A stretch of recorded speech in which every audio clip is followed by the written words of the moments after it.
governo do Reino Unido anunciou nesta segunda-feira algumas mudanças no executivo.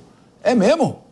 Com isso, o ex-primeiro-ministro David Cameron retornou à política. Nosso correspondente europeu, especialista em geopolítica, Luca Bassani, chega ao vivo aqui no Linha de Frente com mais detalhes.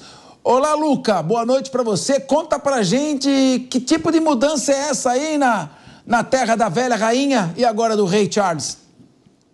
Boa tarde a você, Capesa, a todos que acompanham Linha de Frente. É uma mudança ministerial que tem a ver também com a guerra que acontece entre Israel e Hamas. Estamos vendo aí na imagem, essa era a antiga ministra do Interior, Suella Braverman, que tem várias ideias que são consideradas até mesmo por os conservadores exageradas, e o que fez com que o partido passasse por mais um ataque da mídia, né? Muitos questionando a presença dela no Ministério do Interior, que é um dos responsáveis pelas questões migratórias e também por todas as manifestações. Ela disse que a polícia britânica estava sendo conivente e também muito parcial com algumas manifestações de esquerda, principalmente aquelas pró-Palestina, algumas até pedindo a jihad, enquanto que manifestações de direita eram proibidas. Ela, com essas declarações e com artigos publicados, caiu sob também o ataque de grande parte da população britânica, o que fez com que Rishi Sunak, o atual primeiro-ministro, a demitisse. E aí, com este cargo tão importante e vago, houve uma dança das cadeiras ministerial dentro do Reino Unido. O antigo ministro das Relações Exteriores, que era James Cleverly, acabou indo para o Ministério do Interior, ou seja, ministro do Exterior vai para o Interior, e aí o cargo de ministro das Relações Exteriores, o chanceler, o chefe da diplomacia, que é um cargo tão importante nesse momento de guerra da Ucrânia e também de guerra no Oriente Médio, ficou vago. E aí Rishi Sunak optou por um nome bastante conhecido na política britânica, David Cameron, que foi o primeiro-ministro do país entre 2010 e 2016, inclusive o responsável por encaminhar o referendo que realizou o Brexit, a saída do Reino Unido da União Europeia. Depois de ter perdido esse referendo, lembrando que David Cameron era a favor da permanência na União Europeia, ele acabou renunciando e aí, a gente sabe, veio Theresa May, Boris Johnson e uma série de outros até chegar em Rishi Sunak. Essa volta à política,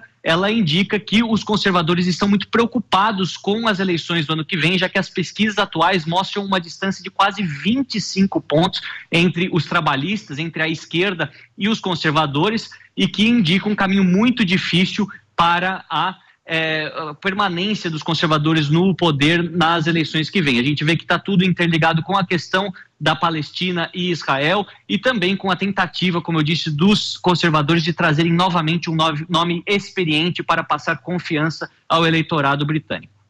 Luca Bassani, com relação à guerra da Ucrânia, que ninguém mais está falando, será que vai implicar algum tipo de mudança de postura, já que a Inglaterra é totalmente dependente dos Estados Unidos na orientação da sua política externa? Mas o Boris Johnson, em fevereiro do ano passado, arrancou o Zelensky da cadeira na Turquia, impediu de celebrar algum tipo de entendimento com Vladimir Putin, dizendo que a OTAN iria armar a Ucrânia até os dentes e ele ganharia essa guerra.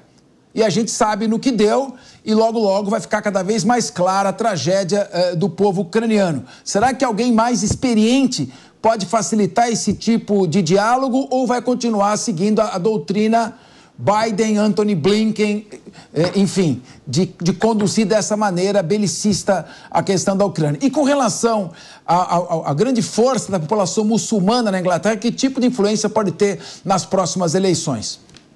Olha, Capesa, a gente vê que toda a política externa britânica nos últimos anos tem sido bastante alinhada aos Estados Unidos, mas isso não foi exatamente seguido à risca durante o período Trump, que não era tão amigo dos seus aliados históricos. A Europa e os Estados Unidos tiveram um momento difícil enquanto Trump foi presidente, até pelas cobranças feitas pelo ex-presidente americano do aumento dos gastos europeus com a sua própria defesa, com os seus investimentos na OTAN.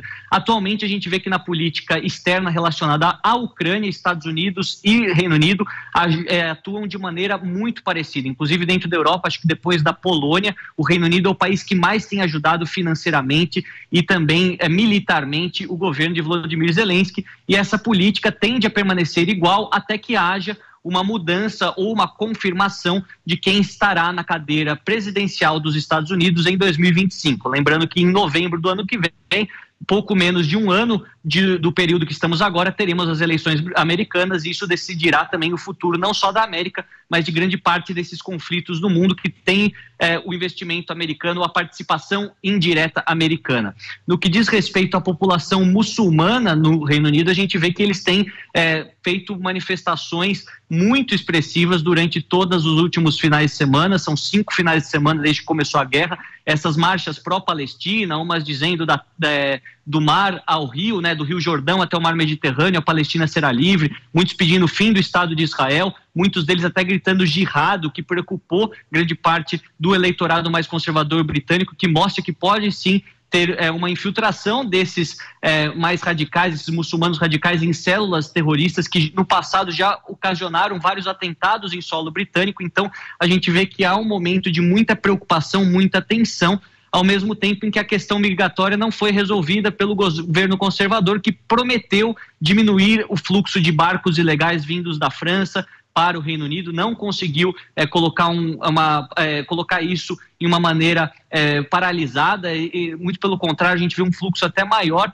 e a gente vê nas questões econômicas, o Brexit teve efeitos muito negativos, com a falta de muitos produtos que vinham diretamente da Europa sem taxação, agora tem chegado de maneira mais cara, o que tem aumentado muito o custo de vida e feito com que os britânicos repensem a liderança do seu país, a exemplo das pesquisas que mostram a esquerda com quase 50%, enquanto os conservadores estão lá estacionados perto dos 27%, 30%. Então, é uma situação adversa para o governo conservador que tem governado o Reino Unido nos últimos 10 anos. E para o Joe Biden, nos Estados Unidos, uma má notícia, né? De 6 estados com a pesquisa, Trump lidera em 5, e o que é pior, um nome republicano genérico, qualquer republicano, teria uma liderança de 16% em cima do Joe Biden nesses estados, nesse momento. Vai mal o Biden. Renato Batista, a sua pergunta para o nosso especialista Luca Bassani. Oi, Luca, tudo bem? Olha, minha pergunta vai na linha da notícia que você trouxe aqui do Cameron voltando ao governo. Ele, como você bem explicou, ele entrou no lugar de uma ministra que fez críticas à maneira com que a polícia lidava com as manifestações pró-Hamas, com manifestações pró-Israel. A minha pergunta para você vai na seguinte linha: como que os governos na Europa eles estão lidando com essa onda de antissemitismo, com essa onda de manifestações que no começo pareciam que eram manifestações pró-Palestina e no final das contas muitas delas foram tomadas por esses grupos que defendem a ação do Hamas? Eu pergunto isso porque aqui no Brasil a gente está sofrendo com a mesma atuação desses grupos. Inclusive citei aqui ontem na Avenida Paulista isso sendo dito em alto e bom som, numa das principais avenidas da cidade. Como que os governos estão lidando com isso? Eu já vi que a França falou em proibição dessas manifestações, se algum outro governo falou de alguma outra maneira de combater esse tipo de antissemitismo. Olha, Renato, aquilo que a gente vê aqui na Europa, principalmente no Reino Unido, a questão um pouco diferente, depois eu vou explicar, mas no caso da Alemanha, da França, Itália e outros países europeus, como a União Europeia considera o Hamas uma organização terrorista, qualquer apoio explícito a esse grupo ou qualquer também apologia a esse grupo é uma apologia ao terrorismo e, portanto, pode ser punido com prisão. A gente vê que muitas pessoas nessas manifestações que carregavam cartazes pró-Hamas ou com alguma referência ao atentado terrorista do 7 de outubro, ou até mesmo gritavam palavras que têm a ver com o fundamentalismo islâmico, apoiando diretamente o Hamas. As pessoas foram conduzidas pela polícia, algumas foram presas, não ficam por muito tempo presas, mas elas são punidas, às vezes tem que até pagar uma multa alta, ou seja, os governos têm tentado permitir com que as manifestações pró-Palestina aconteçam para que, ao mesmo tempo, não haja mais esse racha na sociedade que é muito influenciada pela população muçulmana que, de certa forma, vive aqui em grande escala durante os últimos 15, 20 anos, ao mesmo tempo que a gente vê que eles têm esse comprometimento histórico em proteger os judeus, principalmente depois da Segunda Guerra, não dar local para o antissemitismo florescer e também proibir esse tipo de fala explícita apoiando o Hamas. Inclusive, a ministra do Interior aqui na Alemanha, Nancy Faeser, ela proibiu qualquer atividade ligada ao Hamas e a um outro grupo que era chamado de uma ONG muito próxima a essas causas, que na verdade era só uma organização de fachada para proteger também fundamentalismo islâmico. Então isso foi proibido, foi criminalizado, e é uma postura exemplar da Alemanha na visão de muitos. Ao mesmo tempo que a gente vê que o Reino Unido, como eu disse, não consegue ter essa mesma postura por uma série de questões internas. A gente vê que a divisão demográfica ela é ainda maior, não tem um controle efetivo do governo britânico em algumas cidades, onde os britânicos até se tornaram minoria, e isso faz com que a postura seja muito difícil,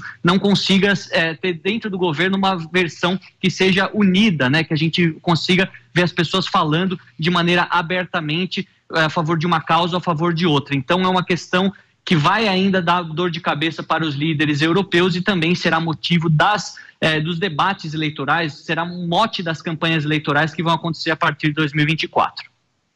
Luca Bassani, nós agradecemos bastante mais uma participação sua, brilhantando Linha de Frente, e chamamos você numa outra oportunidade, talvez ainda neste programa. Muito obrigado.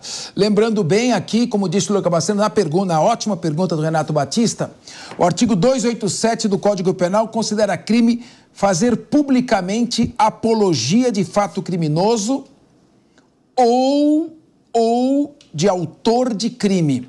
Vamos lembrar que o Hamas, e há já imagens, embora algumas estejam discutindo decapitou 40 bebês ou não, há imagens de sequestro, de mortes, de pilhas de jovens mortos em abrigos quando tentaram fugir.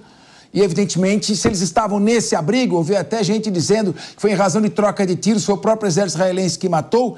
Eu vi vídeos de pilhas de jovens dentro de um abrigo, mortos. Ali, as armas foram colocadas para dentro e disparadas. Isso não é troca de tiros com o exército israelense. Então, a apologia de quem pratica esse tipo de ação é apologia de fato criminoso e merece ser punida.